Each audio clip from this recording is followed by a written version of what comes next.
Heyo Sobat Cerdas, kita akan bahas lagi nih soal di bab ke-7.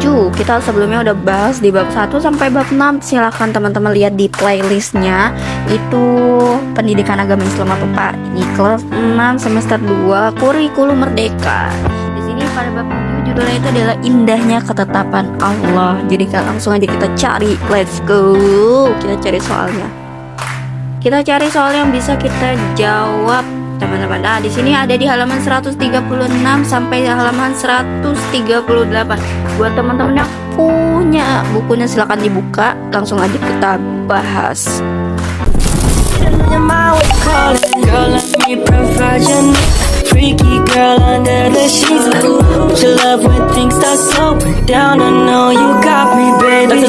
Nomor 1.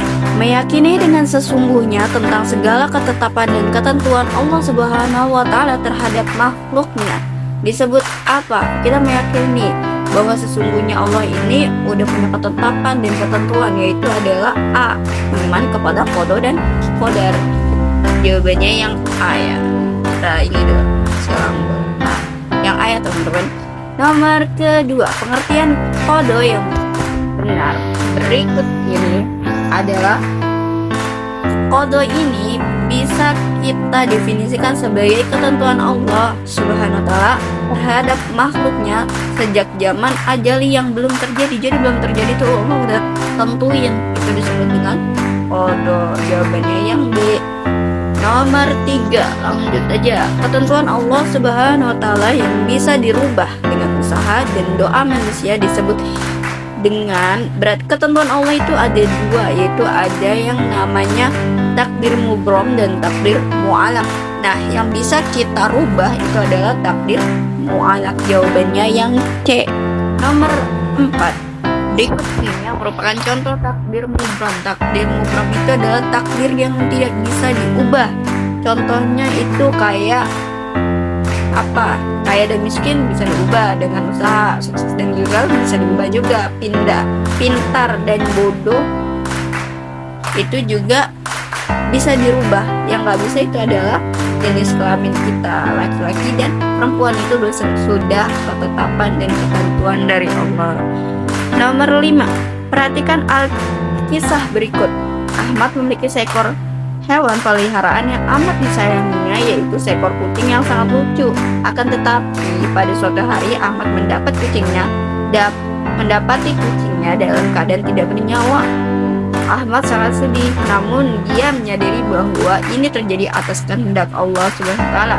Nah, kisah di atas merupakan contoh dari apa ya teman-teman? Menurut teman-teman apa? Takdir ya, karena sudah ditetapkan Allah. Itu takdir yang tidak bisa diubah. Takdir yang tidak bisa diubah tadi apa? Ya takdir mubrom. Jawabannya yang B. Nomor 6, Abdullah seorang qori yang akan mengikuti MTQ di tingkat provinsi. Ia berlatih terus menerus hingga akhirnya Abdullah mendapat juara 1 pada MTQ tersebut. Cerita ini merupakan contoh dari takdir mu'alak karena dia ada usaha teman-teman. Nomor 7, sikap berserah diri kepada Allah Subhanahu wa Ta'ala yang diawali dengan berusaha dan berdoa dengan sungguh-sungguh disebut dengan tawakal. Itu tawakal ini adalah kita berserah diri kepada Allah, tapi kita juga berusaha dan berdoa. Kita pasrahkan semuanya sama Allah. Nomor 8, iman kepada qada dan qadar dapat ditunjukkan dengan cara apa menurut teman-teman nih? Itu kita iman kepada qada dan qadar ini kita bisa wujudin dengan melakukan usaha dan doa dengan sungguh-sungguh. Harus balance ya antara usaha dan doa. Jawabannya yang D, nomor 8. Nomor 9, hikmah beriman kepada qada dan qadar adalah menumbuhkan sikap berbaik sangka kepada Allah Subhanahu wa Ta'ala kalau kita beriman kepada qada dan qadar. Jawabannya nomor 9 yang B.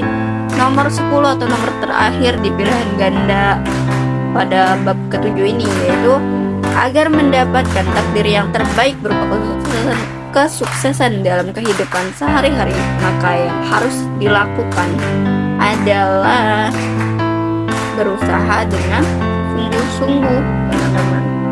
Jawabannya yang B, itu berusaha dengan sungguh-sungguh agar mendapatkan takdir yang terbaik untuk meraih kesuksesan dalam kehidupan. Jadi kita harus berusaha, tapi juga kita harus tetap berdoa. Buat teman-teman yang mau kunci jawaban lainnya, silakan teman-teman langsung ke playlist aku dan jangan lupa untuk di subscribe dulu. Bye bye, see you next video.